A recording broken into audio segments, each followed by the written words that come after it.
And we're back.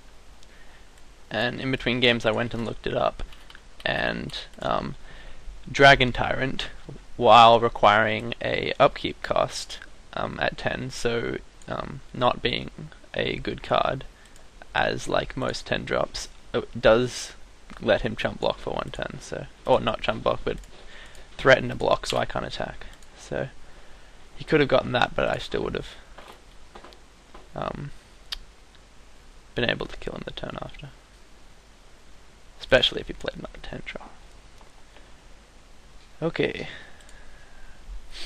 So he got a pretty decent 2 drop that will keep growing. This can block it for 1 turn. Then it won't do a whole lot.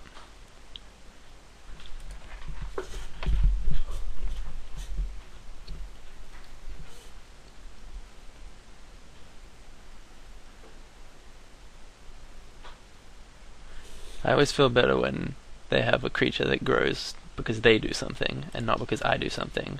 Like that one that grows whenever an opponent discards a card, because that always just feels horrible when I make it grow. Tap an unfloat tapped Merfolk you control, so we can tap this. Target player puts the top card of his library into his or her graveyard. Okay. So he can slowly mill me out, and there's no downside to him doing that at the end of every turn. So he probably will. Well, except that it gives me Thresh. And that does not block, so he'll hit me for 3. He didn't. So it's possible he's worried about Thresh.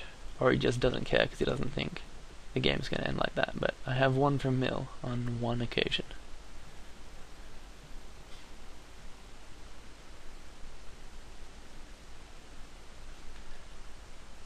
Defender. This is a very defensive game. If he gets 2 blue, it can attack as a 5/1. But that's probably not the best reason to play 2 blue. He does get to hit me for 3. You'll notice I play forests earlier now. I have found that there's not really much of a benefit to keeping getting really high mountains or really high swamps early and then just playing forests later. So you may as well play them earlier where they could do something. I do often make the mistake of playing a forest third. It's a small mistake, but it is a mistake in that I always want to have mountain swamp up, because there is a 3-drop that has mountain walk but has an echo of two mountains and 1 colorless. That's a pretty good one. 8/8 trample, and that means I can't attack with my Calciderm even. If I control no black permanents and it attacks, then it doesn't untap. But that still means he gets to hit me for 8 every other turn. 5/5 for 4 and a 4/4 for 5. If he wants to grow his Vine Lash and attack, I'll trade my Vanishing guy, which he probably won't because his guy just gets bigger.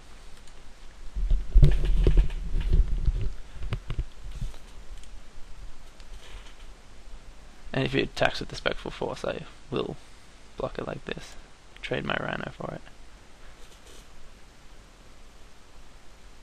Unless he attacks with both, then I'll just let it non-untap and I'll take out this. Okay, he attacks with neither, he's waiting for my guy to vanish.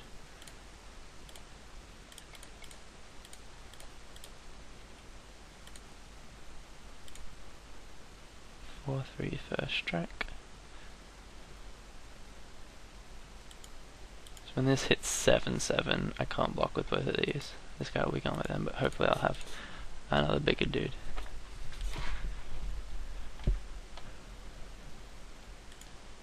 Cowards can't block warriors. I love this card. It's hilarious. So I do have a lot of blockers, but that can make things interesting. Especially if there's an air battle. He makes his flyer a warrior and makes mine flyer a coward.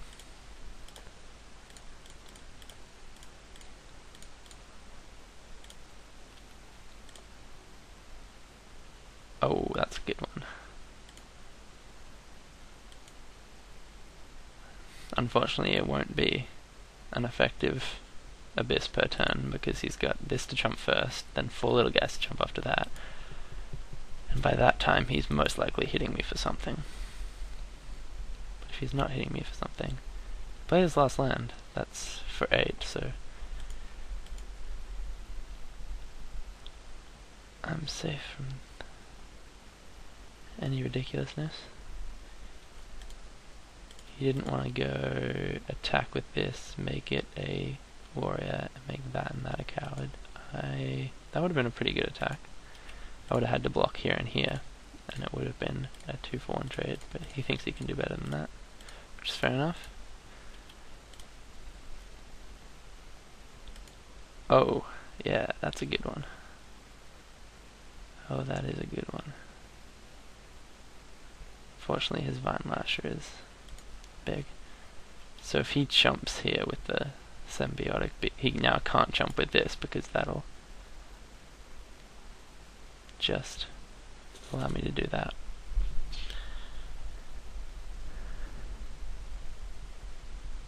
Fortunately, he's the one with the... I have the biggest dude, but he has the most big dudes. Ooh. I'm definitely not firing this off. And I might be leaving this back, because making his all his lands 8/8 is no good. It's the first Scars card. I caught it on tape.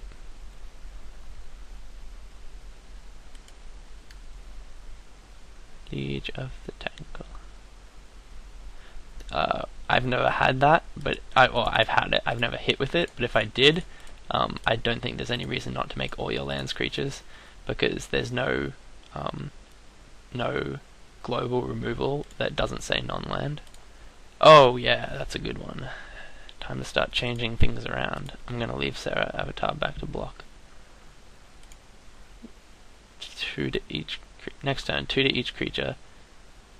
Ah, damn. I can't protect this from that. Otherwise I could go 2 to each creature, 6 to each, and then 2 to each creature again. I can still do that. And that leaves Sarah Avatar, which could just kill him the next turn. Oh! Ooh. Yeah, I got my thinking going. If he attacks with the Liege of the Tangle, I'd definitely take it. Oh, I should have attacked with Sarah Avatar then. I should have tried to bait him. Alright, so here's what I'm thinking. If I go hold down control, do this, in response 2 to each creature, in response... No, I go 2 to each creature, in response this, and then in response 2 to each creature. Then it goes 2 to each creature, then does this, and then does another 2 to each creature. So that's to kill off these things. So that'll kill all of his dudes, and it'll do 6, 8, 10 damage to this. I'll be on 15, so this will be a 15/15, and he'll be on 19, so then I hit him down to 4. So holding control, that seems really good. I go 2 to each creature.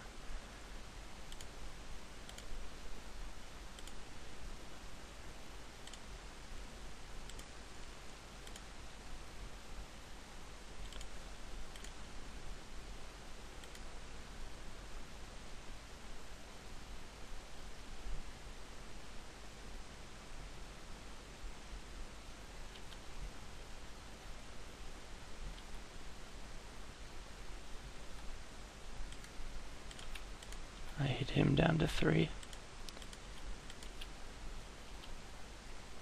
That would have been really bad if I had my math off on this, and the amount of damage combined with the amount I shrunk him was enough to kill him. And I even have a 3/2 Swamp Forest Walk. So he's going to have a hard time dealing with this. He needs Leviathan or Empyrean or the bounce to... yeah, let's just see. Okay, he didn't get it. Or the other thing was Empyrean Archangel. So Platinum Empyrean or Imperium Archangel. Both outs.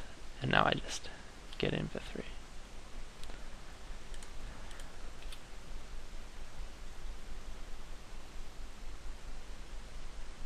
So that's a good first game back.